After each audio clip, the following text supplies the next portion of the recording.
No estudo de hoje, eu decidi prosseguir com a sequência de estudos que eu já tinha, lá do capítulo 13 de Mateus, né? São 7, 8 parábolas que elas nos ensinam características do reino de Deus. Eu vou prosseguir com mais duas parábolas desse mesmo capítulo. Então, essas outras duas parábolas vão nos ensinar sobre características que envolvem o convívio de justos e perversos dentro do reino de Deus até a volta do Senhor Jesus. Esse estudo eu daria presencialmente no dia 19, porém, como não vai haver celebração, então o Roberto me pediu para fazer um vídeo e que ele vai postar diretamente no YouTube, ok? Pois bem, antes de mais nada, precisamos aqui entender três principais conceitos que eu vou acabar usando nesse estudo. Então, primeiramente, nós temos que relembrar aqui o que é o reino de Deus. Tá? Eu fiz o mesmo comentário no estudo que eu dei, no primeiro estudo que eu dei nessa série, mas vale relembrar. O reino de Deus, ele é toda a esfera de domínio do Deus único, e isso envolve toda a criação. Então, o reino de Deus é o domínio de Deus sobre tudo. Então, Deus domina sobre o nosso mundo, sobre todas as pessoas, e diferente dos reinos que nós conhecemos, ou das nações que nós conhecemos humanas, o reino de Deus tem diferenças que muitas vezes vão contra aquilo que nós conhecemos dos reinos terrenos. O reino de Deus ele foi prometido no Antigo Testamento, lembrando, né, do rei Davi, da promessa que Deus fez a ele, de que o reino dele jamais se extinguiria por toda a eternidade. Então houve essa promessa.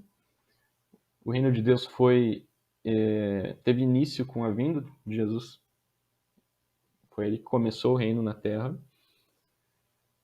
Apesar de o reino estar presente desde a morte e a ressurreição de Cristo, esse reino ainda não está em plenitude. Então ainda nós aguardamos a volta de Jesus, que vai consolidar esse reino aqui nesse mundo mesmo. O reino de Deus começou com a vinda do Messias, já a igreja ela começou depois. Ela é uma consequência do reino de Deus. E a igreja teve seu início lá no Pentecostes, no começo de Atos, né?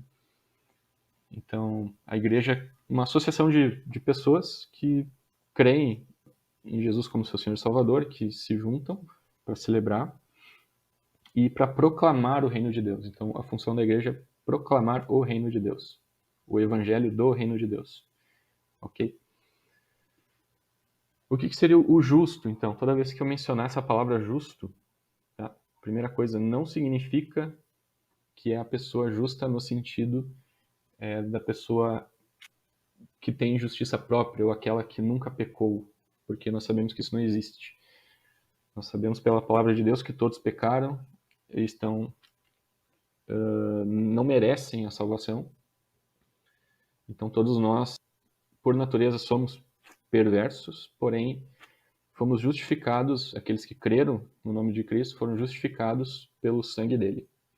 Então o justo é aquele que teve seus pecados cancelados, porque Deus atribuiu justiça a essa pessoa, porque ela creu em Jesus Cristo. Certo? Então não é um mérito próprio quando eu falo de justo aqui. Justo é aquele que foi justificado por Deus, aquele que aceitou Jesus como seu Senhor e Salvador. E perverso também não significa que são os incrédulos que existem hoje. Tá? Não é a mesma coisa. Ok, os incrédulos podem fazer perversidade? Sim. Inclusive o justo também, se ele, em meio aos seus pecados, ele der vazão a isso. Mas o perverso aqui, tá, não significa os incrédulos. Tá? Mas o perverso é aquele que não crê em Jesus Cristo e nunca vai crer. Isso é importante definir aqui.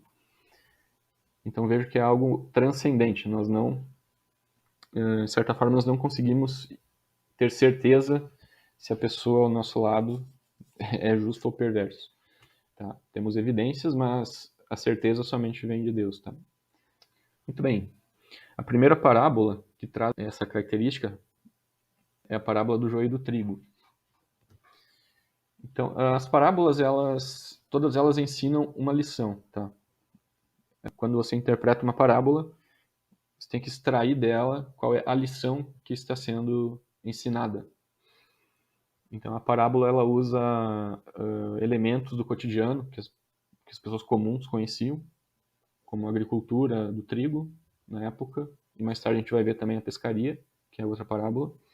Nem todas as parábolas elas são explicadas, tá? Mas por nossa sorte, por assim dizer, essa parábola aqui do joio e do trigo ela é explicada por Jesus. Então aqui tem pouquíssima margem para erro de interpretação. Tá?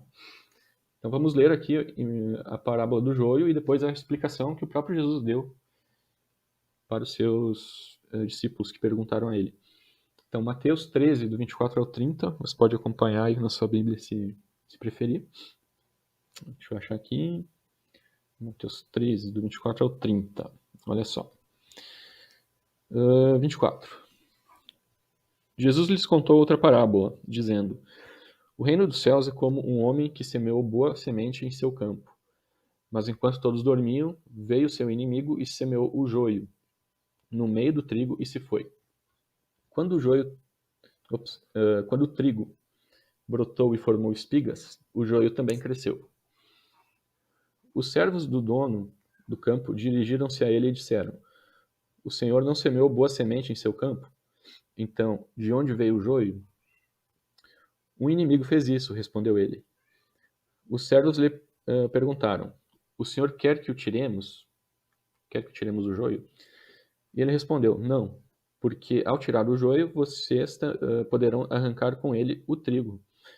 Deixe que cresçam juntos até a colheita. Então, direi aos encarregados da colheita: Juntem primeiro o joio e amarrem-no em feixes para ser queimado. Depois, juntem o trigo e guardem-no no meu celeiro. É óbvio que Jesus não está querendo ensinar aqui princípios de cultivo do trigo. Tá? Tem uma lição aqui, uma única lição que ele quer ensinar. Antes de gente ler a explicação, só comentando, tá? Eu botei aqui no cantinho ó, duas imagens, né? Uma do joio e uma do trigo.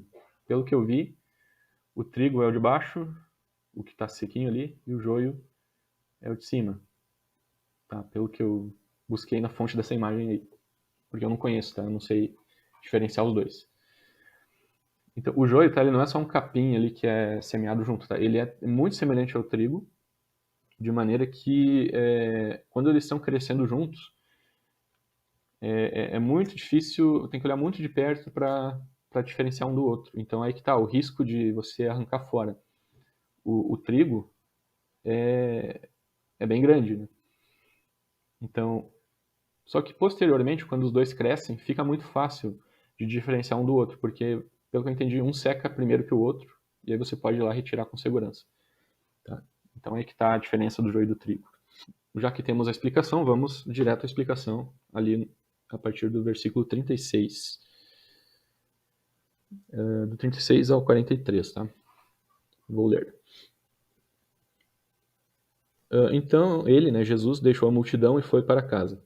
Seus discípulos aproximaram-se dele e pediram: Explica-nos a parábola do joio no campo. Pelo jeito eles não entenderam, né? Ou queriam mais detalhes. E ele respondeu: Aquele que semeou a boa semente é o filho do homem, o campo é o mundo, e a boa semente são os filhos do reino. O joio são os filhos do maligno, e o inimigo que o semeia é o diabo. A colheita é o fim desta era, e os encarregados da colheita são os anjos. Olha só, Jesus explicou todos os elementos do joio e do trigo, da parábola dele. Então não tem margem para dúvida aqui. Versículo 40. Assim como o joio é colhido e queimado no fogo, assim também acontecerá no fim desta era. O Filho do Homem enviará os seus anjos, e eles tirarão do seu reino tudo o que faz tropeçar e todos os que praticam o mal. Eles os lançarão na fornalha ardente, onde haverá choro e ranger de dentes. Então os justos brilharão como o sol no reino de seu Pai. aquele que tem ouvidos, ouça. Muito bem, então Jesus ele explicou todos os elementos, né? Ele explicou o que é o trigo, né? O trigo são os filhos do reino, né? Cristão verdadeiro, podemos interpretar assim. O que é a má semente ou o joio, né? São os filhos do diabo, os filhos do maligno, né? Que agem contrariamente ao reino de Deus. Eles não são, eles estão no reino de Deus, mas eles agem contra, né? Então eles estão ali para espalhar, estão para atrapalhar e fazer tropeçar, para influenciar de maneira pecaminosa as pessoas e também para ir contra o evangelho, nas suas atitudes e naquilo que falam e acreditam. E veja que quem semeia, né, o trigo é o próprio Jesus Cristo, né? Ele que semeia o trigo, enquanto o diabo que semeia o joio. A colheita já é o fim dessa era, nós não chegamos na colheita, então ainda não. E os encarregados da colheita são os anjos, tá? Então vai ter uma separação, pelo que ele diz, e o ensino é bem simples, tá? O joio vai ser amarrado, identificado lá no fim dessa era, e jogado na fornalha, que significa o inferno, né? O inferno eterno, para aqueles que são o joio. Enquanto que os que são justos, para eles haverá honra e glória no reino de seu Pai, no reino eterno de Deus. Então, qual que é a lição que essa parábola nos ensina? Ela é apenas uma, né? A lição é que, vou ler aqui no segundo pontinho, ó. No reino de Deus, o justo crescerá lado a lado com o perverso até o juízo final. Então, olha só, né, que dentro do reino de Deus vai ter o justo e o perverso, de maneira que é muito difícil, vai ser difícil identificá-los de certeza um do outro. E eles vão conviver assim e crescer assim até o juízo final, quando finalmente vai ter a separação um do outro por parte do próprio Deus. O que nos leva a entender isso? Terceiro ponto ali. Ó. A primeira coisa é que nem todos que parecem de Deus são realmente de Deus, e nem todos que parecem do diabo são realmente do diabo. Pode ser meio óbvio, né? Mas nem todos aqueles que dizem crer em Deus, ou que gostam de Deus, ou que dizem adorá-lo, ou que dizem ser evangélicos, cristãos, religiosos, etc. Nem todos aqueles que parecem ser de Deus são realmente dele. E nem todos aqueles que parecem hoje do diabo, ou que hoje você olha e vê assim, essa pessoa não tem jeito, não tem salvação. Olha a perversidade que ela está cometendo. Mesmo essa pessoa, não é possível dizer que ela não vai se converter. A gente não sabe se ela vai se converter ou não. Então, ela parece ser filha do diabo, mas lá na frente ela pode se converter. Então, vejam, indo para o quarto ponto, né, que não cabe a nós fazer essa separação ou esse juízo, mas sim, isso é parte de Deus. Então, mesmo nós como igreja, nós não podemos decretar, né, que uma pessoa é de fato uma pessoa que vai para o reino de Deus. A gente pode ter evidências, né, mas não certeza.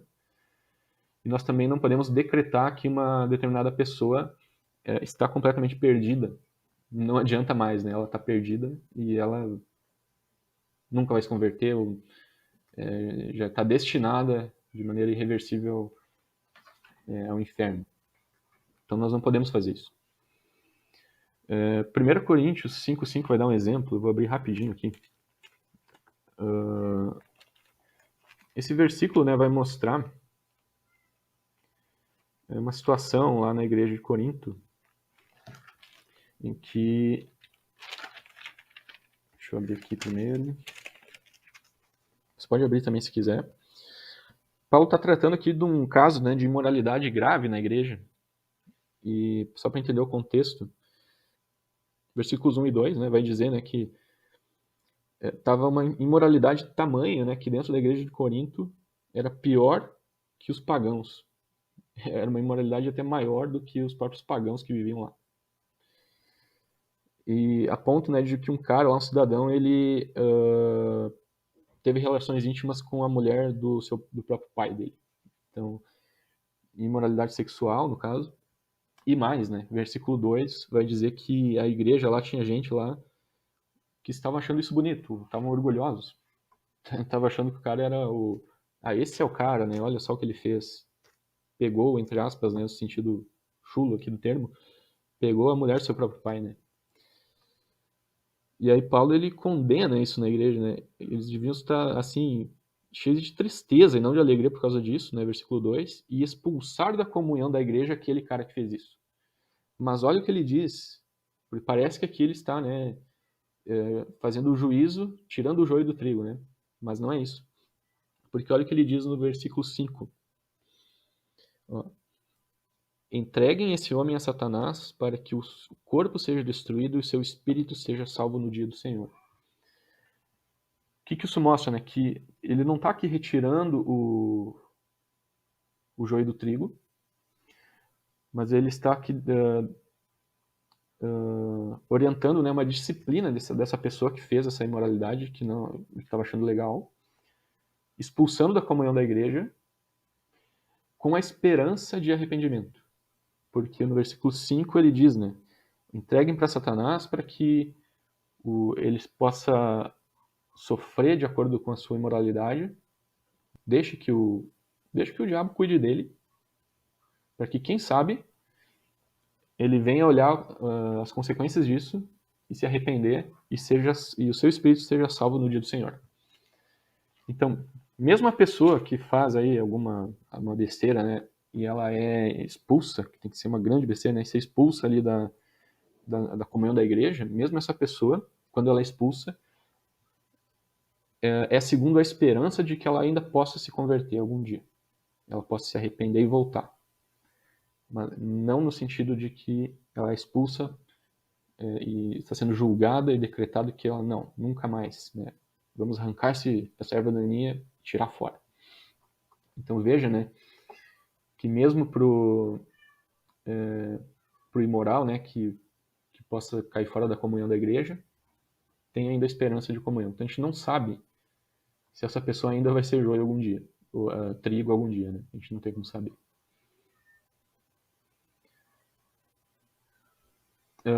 Último ponto ali, né, é que qual que é a implicação disso para nós, né, hoje em dia? A gente tem que estar ciente e preparado, nós cristãos, nas nossas igrejas, cientes e preparados, porque haverá justos e perversos nas igrejas e todo tipo de engano também. A gente não pode ser ingênuo e pensar, né, que dentro das igrejas sempre haverá, todos serão justos, todos são pessoas que realmente aceitaram Jesus Cristo como Senhor e Salvador, né? A gente não pode ser ingênuo a ponto de pensar isso e achar também que não temos assim ataques ou formas, né, de sermos submetidos a enganos também, a erros de interpretação bíblica, a ensinos errados e a toda forma aí de influência que vai contra o reino de Deus. Pelo contrário, nós devemos estar cientes e preparados. Olha que eu não estou dizendo, né, que a nossa igreja, vamos supor, a igreja de Porto Alegre ou a minha de Passo Fundo, não estou dizendo para a gente tentar identificar se há justos e perversos, tá? Não é isso. É apenas estarmos assim cientes que sim, existem e existirão pessoas que vão jogar no time contrário. Talvez nem elas saibam direito mais ou menos que elas estão fazendo isso, mas é para isso que devemos estar preparados, tendo graça e misericórdia das pessoas e também para levar o evangelho a elas e ensiná-las segundo a sua doutrina. Eu não vou ler, tá, esse capítulo de Efésios, mas se você quiser pode se aprofundar. Ele vai dizer, todo o capítulo 4 de Efésios vai mostrar mais a fundo sobre como podemos estar cientes e preparados. Agora vamos para a parábola da rede de pesca.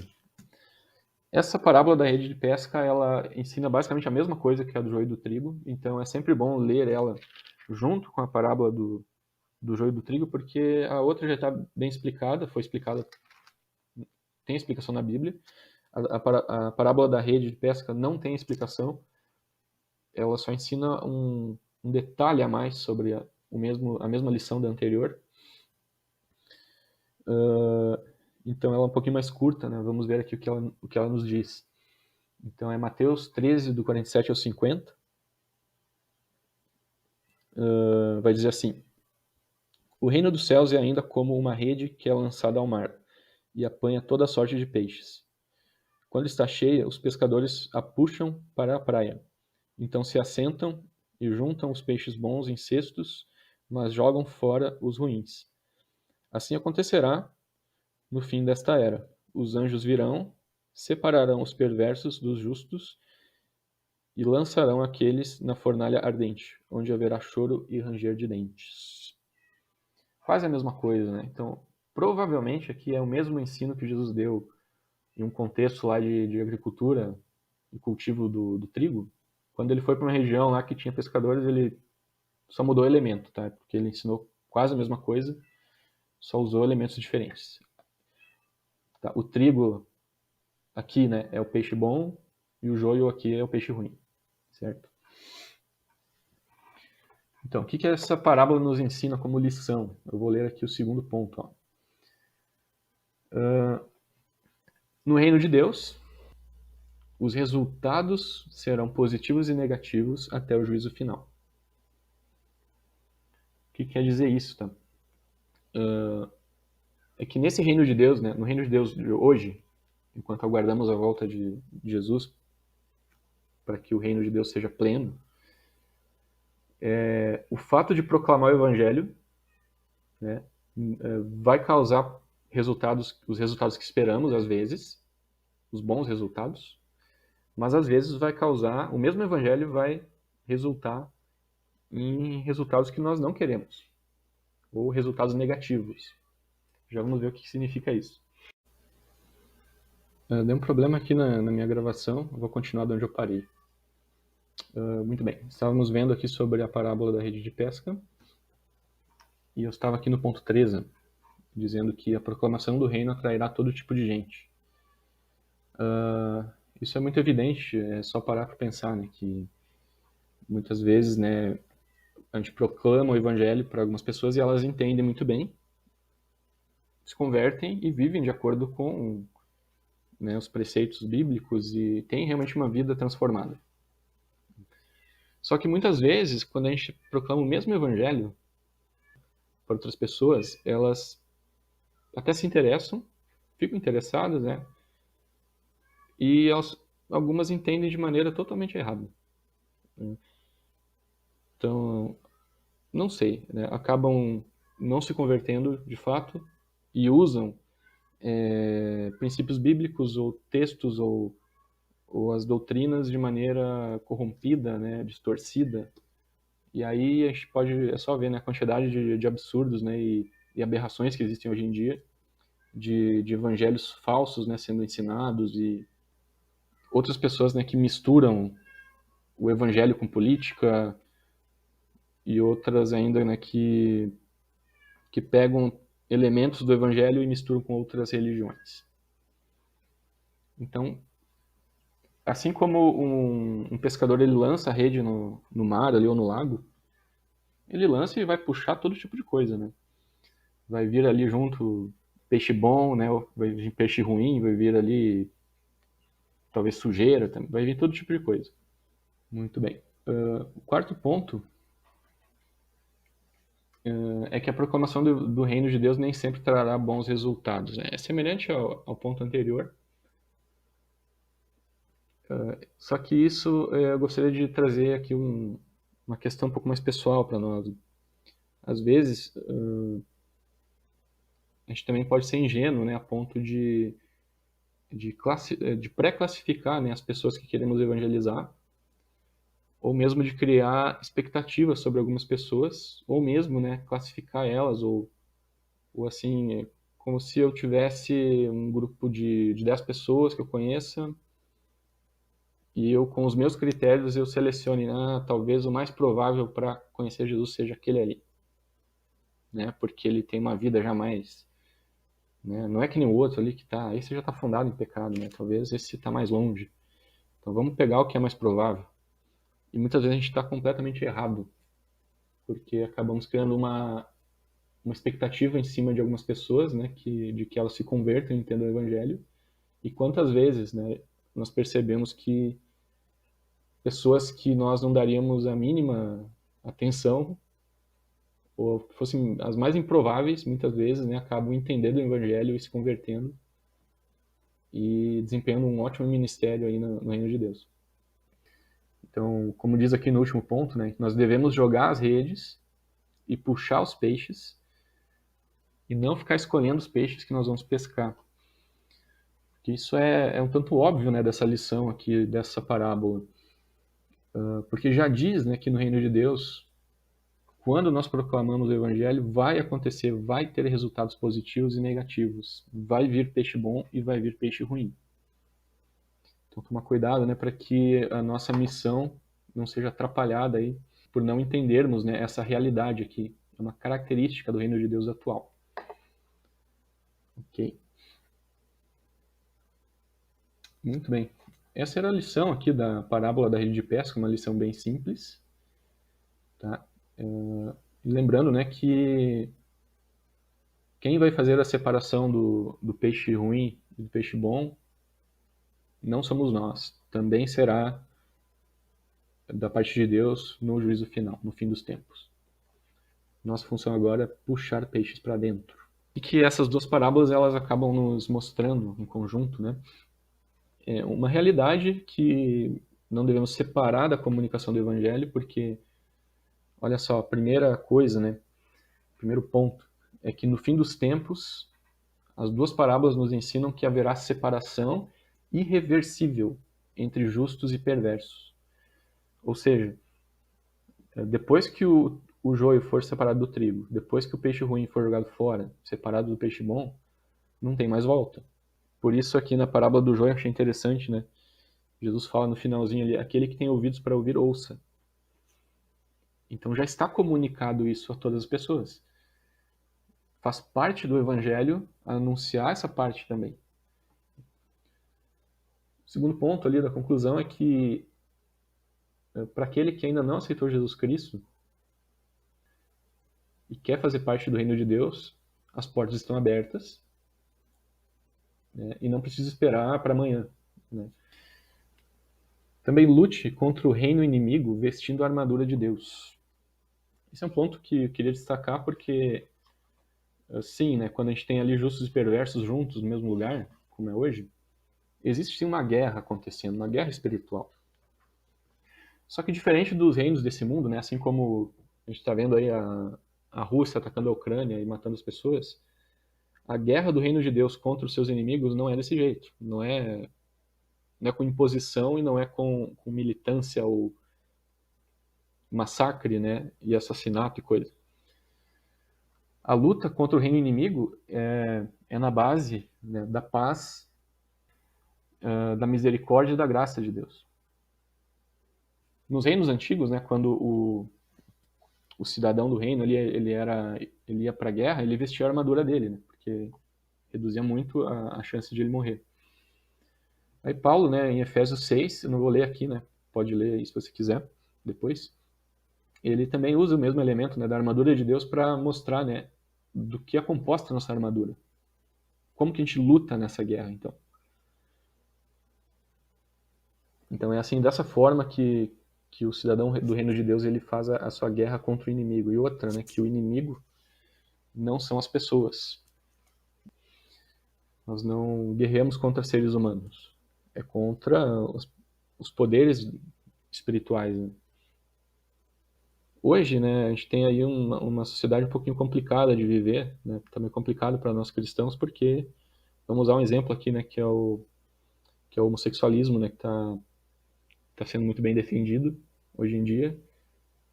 E a gente vive até com receio, né, de ser cancelado ou de falar qualquer coisa e ser tido como alguém, né, que tem preconceito e coisa. Né? Primeira coisa, tá? A Bíblia ela nos afirma lá em Romanos, por exemplo, que, assim como o cara ali que teve uma intimidade com a esposa do seu próprio pai, né?